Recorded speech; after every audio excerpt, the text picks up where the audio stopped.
I'd like to take a moment and thank everyone for tuning in to the Forging the Future podcast. And today we're doing something a little different. We're actually live here at CodeLaunch here in Houston. So CodeLaunch is a seed accelerator event that pairs professional software development teams to help them accelerate the trajectory toward MVP, seed funding, and beyond. And today, I'd like to welcome Brian Candido to the show. Brian is with Tech Elevator, an intensive in-person and online education provider, helping individuals and companies acquire in-demand technologies and skills for the modern workforce. So thanks for being here today, Brian. You having a good time? Yeah, thanks for having me, Chris. I think, first of all, I really appreciate everything you're doing for Houston. Yeah. I know for me, trying to navigate this whole Houston tech ecosystem, I came across your profile as one of the first ones, and I think just being that kind of source of mentorship, connecting people, is really what this is all about, right? Yeah, exactly. Yeah. Now, Tech Elevator started somewhere else, right? Yeah. So tell me a little bit about your model and how you got here to Houston. So yeah, for sure. So we originally started in Cleveland, Ohio, as an in-person learning model. Developed campuses in Columbus, Cincinnati, Pittsburgh, Philadelphia, Wilmington. And then at the onset of the pandemic, really was forced to shift to a remote learning model, which I think we didn't embrace at first because it is really important to hands-on, but we developed a product that was just as successful. And now we're kind of backtracking in the sense that there's a lot of markets across the country that we saw interest in from enrollment perspective, interest in from employer and hiring partners, interest from the community, and we're really kind of backtracking and exploring whether in-person learning is the best way to approach it, or if we can just support our students across the country in other ways, just by being here. So you started out thinking that you were going to be doing in-person training. COVID hit and you went virtual. Yeah. And now you're backtracking and thinking, well, should we really do one or both or the other?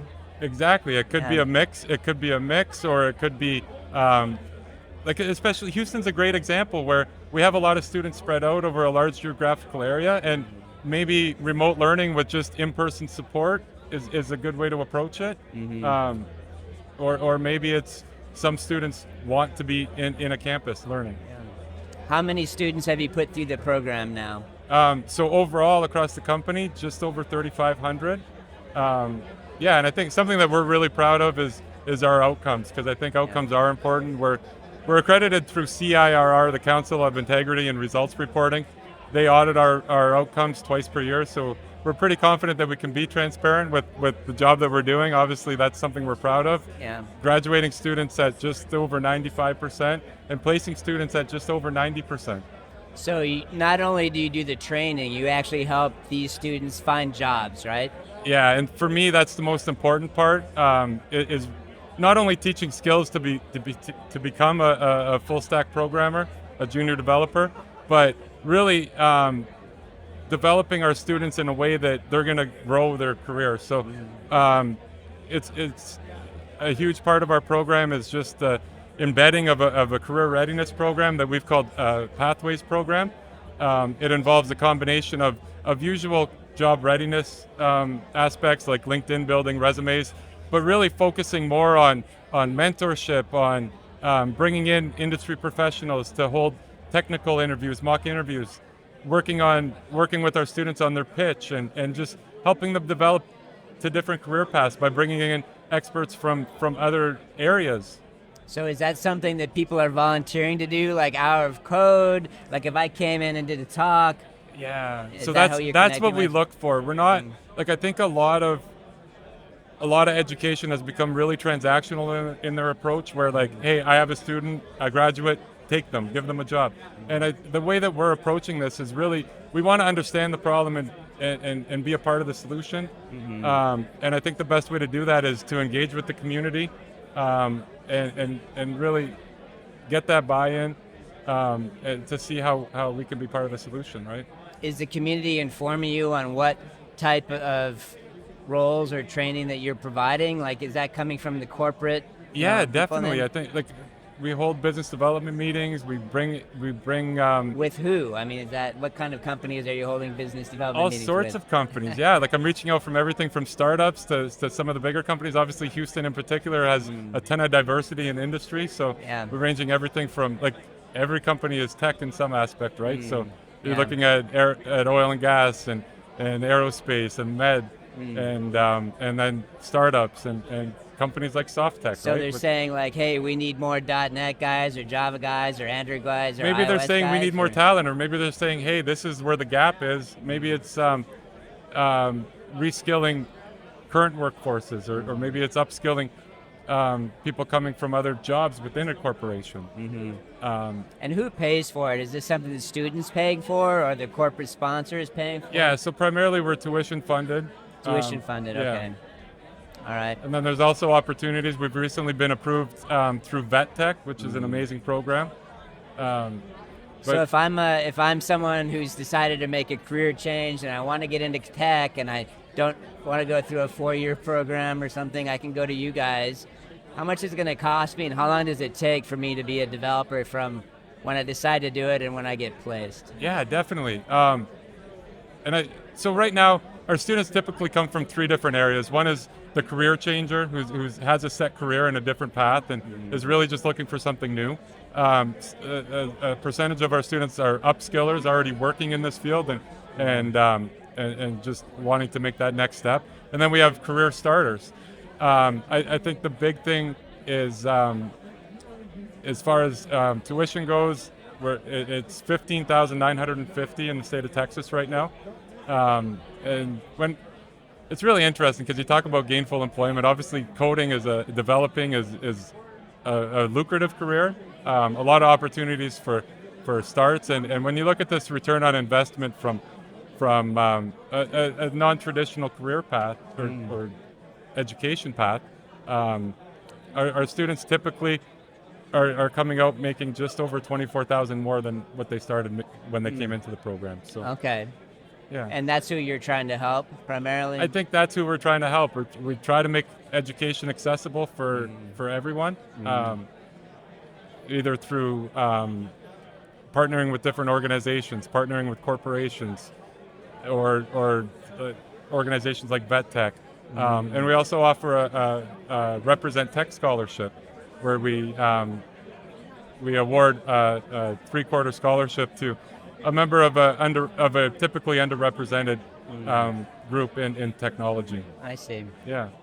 Well, one of the things that we're trying to do at SoftTech more, since I came out through the co-op program at U of H, I'm a big believer in internships.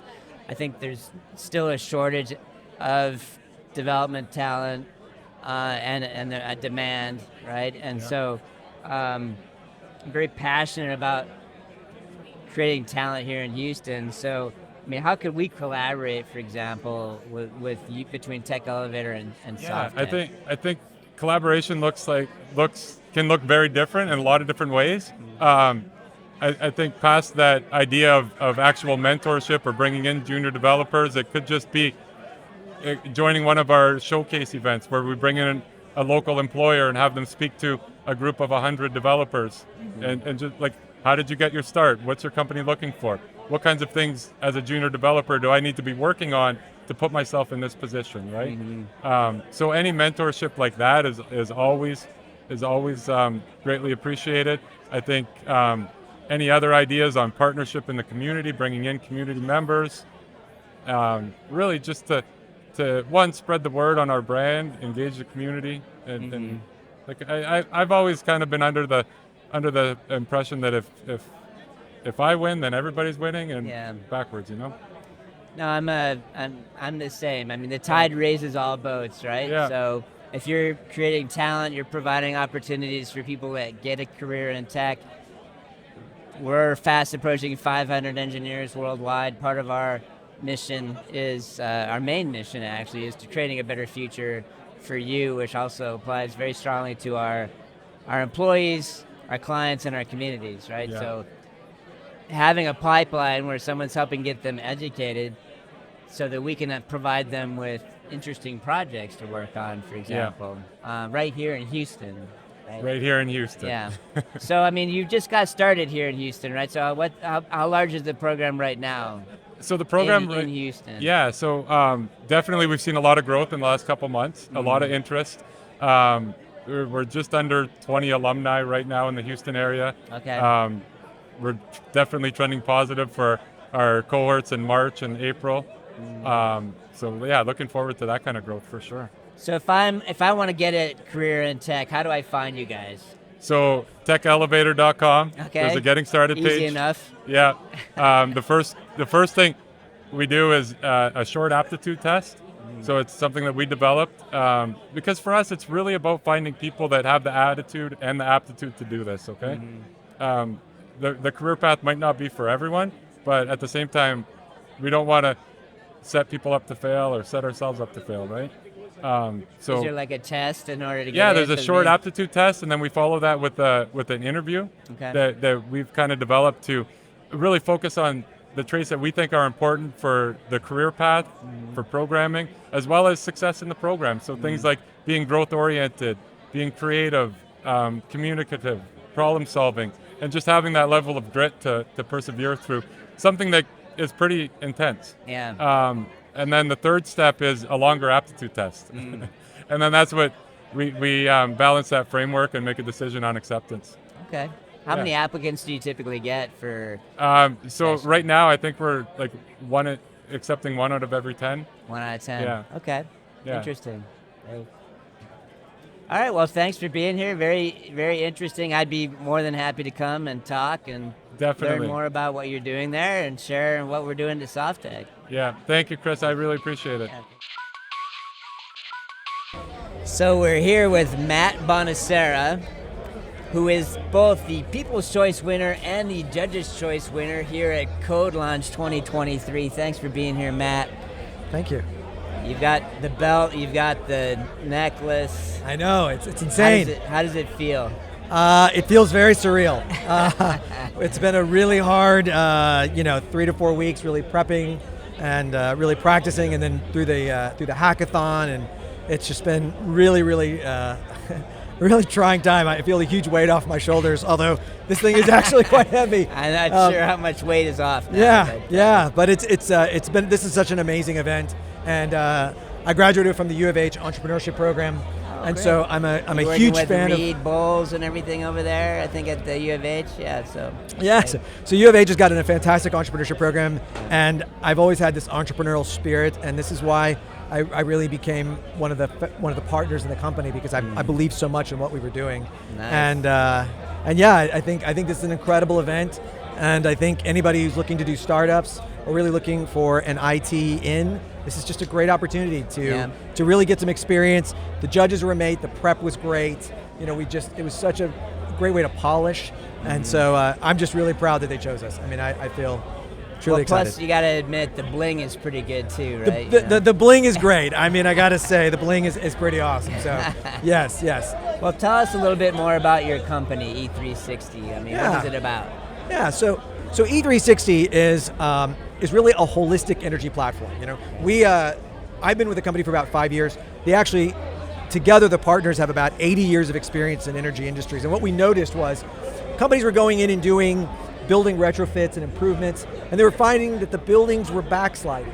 So they would start efficient and then they would get worse. And so what we wanted to know was, why is that happening, and how can we avoid this? I mean, if we're really going to make a dent in our GHG emissions and really start saving money, we've got to figure this problem out. And so we realized that a lot of times these buildings are not maintaining their gains, they're losing them.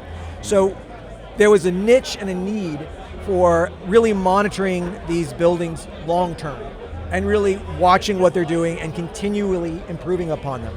And then I think with the pandemic, it really highlighted the need for air quality. And the air quality in buildings has been bad for years. There's even a name for it. It's called new building sickness. Really? Yeah, it literally is a diagnosable problem.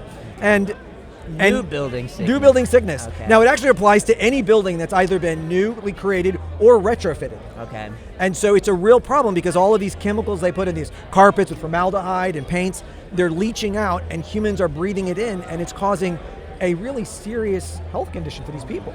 And so when we saw this and we knew about COVID, we really started to add that to our product. And so we've really leveraged a lot of different indoor air quality monitors, and we've used a lot of machine learning to really sort of optimize for the two things. Because it's a huge challenge right now. You can make a building very energy efficient. You can just seal it up tight, and then everybody inside dies. Or you can add a lot of air purifiers, add a lot of ventilators, run the ACs nonstop, and you get a really healthy building, and then the planet dies.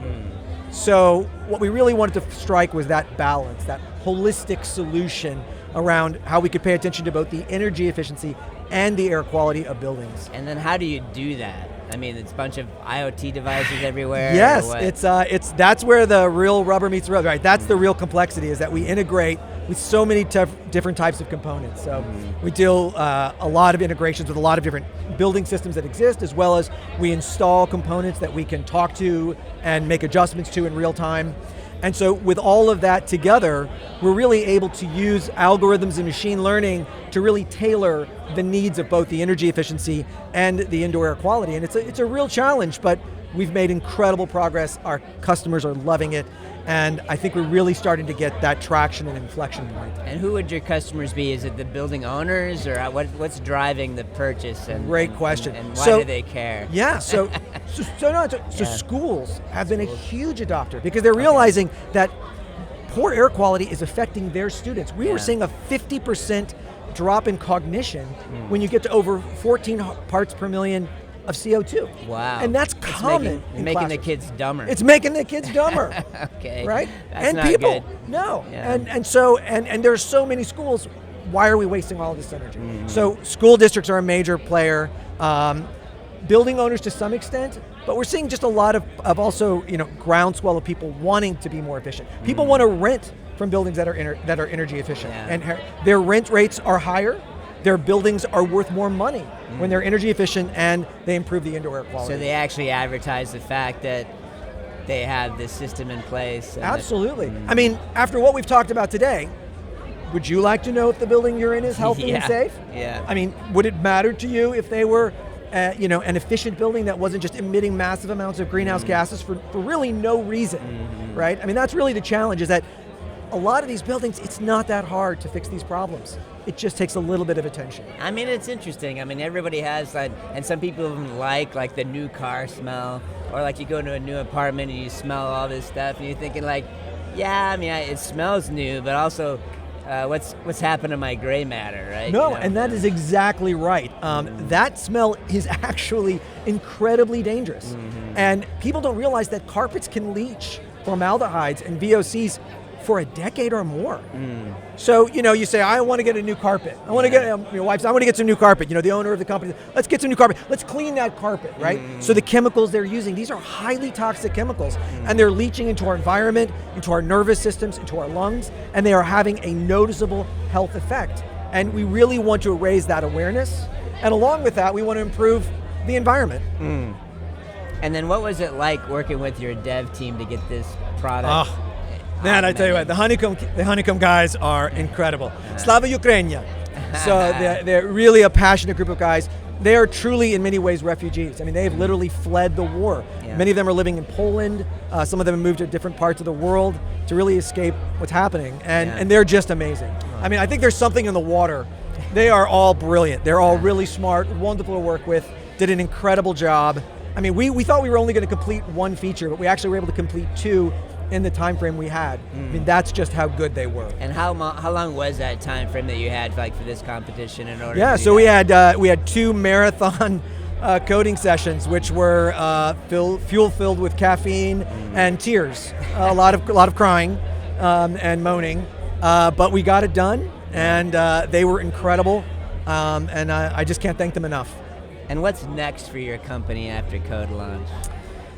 We really hope that we've raised some awareness to this issue, and we're hoping that we can really gain more traction. We've been at this problem for years, and it's been really challenging to get people to see this, but I think the market is finally coming to us. We're starting to see people really recognize that these are problems we can solve. The payback is in less than 2 years for the financial side, and yet, what are your lungs worth? What's that payback worth, right? What's your health worth, right? That payback is instantaneous. And I think people are recognizing this, and we're starting to really really get into these types of products, and we really want to be at the forefront of helping them. So if I'm a consumer and I want to know like whether my apartment building or my home or whatever maybe has some of these features, what would I look for? Yeah. So there are a lot of indoor air quality monitors today that are actually much less expensive than they were even 5 years ago. 5 years ago, we were paying $1,400 for one, and now you can buy them for $70, $80 that are actually really pretty good quality. Okay. So you can very easily now just plug it into a USB port and see what your air quality is. And that's a great start, right? Do I have a problem, right? And then from there you can say, I do, and now what do we need to do? And then you can start looking into things like ventilators or purifiers or even a product like ours to help. Okay. And what was a key learning for you after going through the accelerator? I mean, oh man, key learning. Well, I think that this community has just grown tremendously. You know, I said I graduated from the entrepreneurship program at U of H about 20 years ago. Oh, and, okay. and really there was nothing there. I mean, there was really no startup community in Houston. It was a lonely, hard experience. And today there is so many available resources out there. There's such a strong and powerful community of people who really want to help companies grow and gain traction, and it's just, I mean, it is exciting. I am truly grateful for what we have achieved today and all of those that have helped us, and I'm really excited for the next generation of people because I think there's a lot of opportunity for them. Yeah, I agree with you. Yeah, being an entrepreneur from 40 years ago, really nothing. 20 years ago, nothing. 10 years ago, nothing. Last 5 years, it's really coming together. Yes. It's so exciting to see so many players. I mean, improving. I mean, they're putting up a ton of effort and money and time to really expose. And other companies like Softech, they're all donating this effort. And honestly, I want to be a part of this. Yeah. Like now that we have won and the people have spoken, I'm excited to give back to this community, and I want to give back to the entrepreneurship spirit in Houston and really help that move forward because it's so exciting. We need more like you. Yeah. Congratulations. Thank you so much. Looking forward to what you're going to do here, and let's see what we can all do together to help build the community. I'm looking forward to it. I'm really excited about it. Thanks you so much. Thank you. Yep. So I'm here with Oleg Lysiak from Honeycomb Software, the development company behind this year's CodeLaunch winner. And so Oleg, I have to ask you, how did it feel to create or help create the winning team today? It feels amazing. We missed out on this opportunity last year and didn't participate, kind of watched it on sidelines. But then we applied this year, and I'm glad we picked the E360 because it's a very impactful project as well. And so we also, worked on the solution that's really needed. They already kind of out in the market, but they wanted to build something, where customers would come back to the platform. So, it's amazing. It's an amazing experience. I'm really, really glad that we won. Yeah. How heavy is that belt anyway? I'll try. Is that it's pretty heavy. It's like oh wow. It's like you can wear this to the rodeo, it's like a boxer. Right? Ukrainians, we have good boxers. We have Klitschko and Usyk and other guys, and so I feel like one of them, hopefully. Yeah. So what was inspiring or interesting in the team, like when you said you selected them? I mean, what stood out to you? I mean, so we decided to pick this because first of all, it's a very impactful project. For our team, it's very important that it's part of our strategy at Honeycomb to pick not just any project just to make money. We also want to make impact. So we were looking at some of the projects. There were other ones that were impactful, but we figured we could add more value based on our experience as well as on tech stack. So we partnered up with Matt Bonasera, and I think it was a great choice. So the team that worked on this, was this a team in Ukraine then? Yeah, absolutely. So we had some guys here overseeing, and as well we had a few guys. We have a few in Ukraine. Okay. They're still based in the world. So I want to say thank you guys so much to those guys. As you know, the situation in Ukraine is sometimes tough, and we're still winning competitions. We were selected as top 1% by Clutch last year. Still doing great, even though we scaled to Poland a little bit.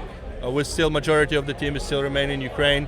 We hope to scale to other countries, but hopefully we'll soon be a free country again, as it's always been. And so Slava Ukraini, and thank you to our amazing developers. Thank you, Bogdan, Vitaly, Alex, our CTO, everybody else. So thank you guys. Yeah. Well, I don't know if you knew, but я немного говорю по-русски. Okay. Yes. Очень хорошо. I used to speak more Russian with other people, but now with everything going on with the war, I switched 100% to Ukrainian. I only speak maybe to Moldovan friends that maybe that's the only language between us, and I'll use it. Otherwise, Ukraine 100%. Sure. Well, unfortunately, I don't know Ukrainian. I'll teach you a couple. Can you say Slava Ukraini? Slava Ukraine. Heroyam Slava. I mean, glory to Ukraine. Yeah. That's what we need right now. We need glory to win. So. Well, you've been operating in the startup community here for a couple of years, and I think a lot of startups feel like they need to build a local team and that it's difficult to have a remote team. What do you tell them when you're approaching them? Yeah, so something that's very important for startups where they early on is to stay lean. Of course, they're operating on a limited budget, so of course the cost is the one thing, right? But so it's very hard choice because sometimes they feel like they sacrificing that team bond or them not being here. But sometimes we have still people present here at least to help set up good processes to make sure that we're on the same page and that we're moving towards business goals. And usually once they work with us, sometimes we start on a short term, even building clickable prototype for some startups. Once they see the value, they see on that small project that we did amazing, they want to continue with us. They want us to build the MVP. Once we build the MVP, they want to change to a model of outstaffing when they just keep with us developers. I suggest for startups to have somebody technical here as a product owner, somebody that could kind of guide the ship, but that early on it's good to have a team offshore, whether it's Ukraine, Poland, other countries like you guys have as well. You have it in Lithuania, right? Yeah. So it's good choice to outsource as much as you can. I give a good example when you think about how iPhone is being made. If iPhone was made 100% in US, it would have cost $5,000 probably, if not more. They would not sell this many phones. But because they do outsource things, they're able to produce a phone, and then they give jobs in US as well. So that's our strategy.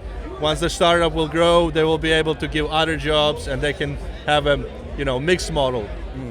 Is there anything else that you feel needs to change to help more startups create MVPs and get their MVPs off the ground? I think, in Houston community has been developing. I kind of witnessed it overall from Station Houston all the way now with the Ion. I think we're getting more and more players like SoftTech, like Honeycomb Software. I think what you guys doing is very important to have funding, because in Houston what we're missing is funding. So if we have more venture capital, take notice to Houston, because we're the best city, we're the most diverse city. Our ideas are here. We have the best founders. It's just we're missing that funding piece like East Coast and West Coast have. Yeah. But I think it will come here eventually. We're already seeing improvements in that. But overall, ecosystem is developing. We need more accelerators. We need more venture studios. We need more venture capital. That's the main point. And of course, great companies like Honeycomb Software. Yeah. So Perfect. yeah. Well, thanks, Oleg. Happy to have you in the community. We're really collaborating together, even though we're competitors on some levels, but on other levels. I'm always open to a collaboration. Like I was talking to Tony about this, and I hope we could partner up down the road with you guys. Yeah. Same as Blue People. I don't look at them as competitors. We do carnitas together. Yeah. I drink tequila with you guys. We have some couple clients in common that we both worked with. So I think each of us probably have some strengths, and if we can utilize those strengths, and we can succeed as a community. Yep, perfect. So. Yeah, collaboration I think is key. Of course, next year, 2024 CodeLaunch, we're going to be coming at you. Sounds good. I'll be ready. All right. Yeah, sounds good. Thank you, Chris, for having me. Appreciate. Thank you for all you do for the community, and I think it's great that you brought podcasts here, and I need to go listen to your episodes. Sometimes I listen to the snippets. I feel like that's been amazing when you post those on LinkedIn and stuff. So I appreciate that. Thank you so much for having me. Yeah, thanks, Oleg.